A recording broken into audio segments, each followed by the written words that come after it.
सगळ्यात मोठा एक चमत्कार आहे. संपूर्ण महाराष्ट्राला आपल्या शैलीनं वेड लावणारे इंदुरीकर महाराज.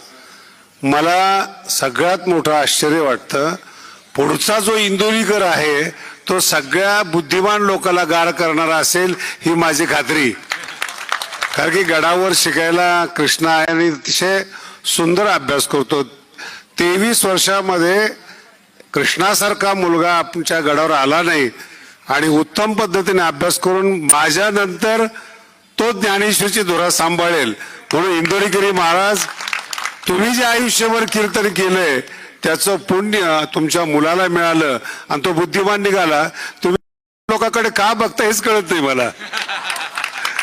टीका करणारी लोक ही सर्वसामान्य असतात, लहान असतात, बौद्धिकदृष्ट्या कमकुवत असतात. त्यांना वैभव सहन होत नाही, हत्तीचं वैभव सहन होत नाही आणि हत्ती आला तर लोकांना कळावं म्हणून भुकणारे पण पाहिजे. त्याच्यामुळं इंदुरीकरावर टीका करतात. जितकी जास्त होईल, ज्ञानोबा म्हणतात, तितका माणूस हा मोठा असतो. म्हणून येत्या नवीन इंदुरीकराचं आपण सगळ्यांनी स्वागत करा. ज्ञानेश्वरीतला तो भविष्यातला उगवता सूर्य आहे आणि अतिशय चांगलं शिक्षण आहे. आपल्या सगळ्याला कल्पना आहे, मी विनाकारण स्तुती करत नाही, पण खरंच आमच्या भगवानगडाचं भाग्य आहे इंदुरीकर महाराजांनी तो मुलगा देऊन ज्ञानेश्वरी भविष्यातलं माझं टेन्शन कमी केलं.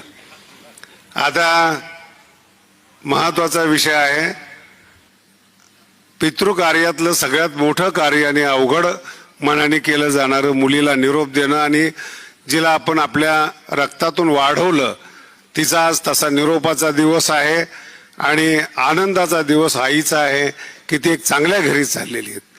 ज्ञानेश्वरी आज साहिलला भेटली. साहिलने ज्ञानेश्वरीचं कौतुक करावं आणि आपला वंश पुढं वाढवावा. माऊलीचा आशीर्वाद त्यांच्या पाठीमागे राहील. जास्त न बोलता आपल्याला सगळ्याला वेळ झालेला आहे.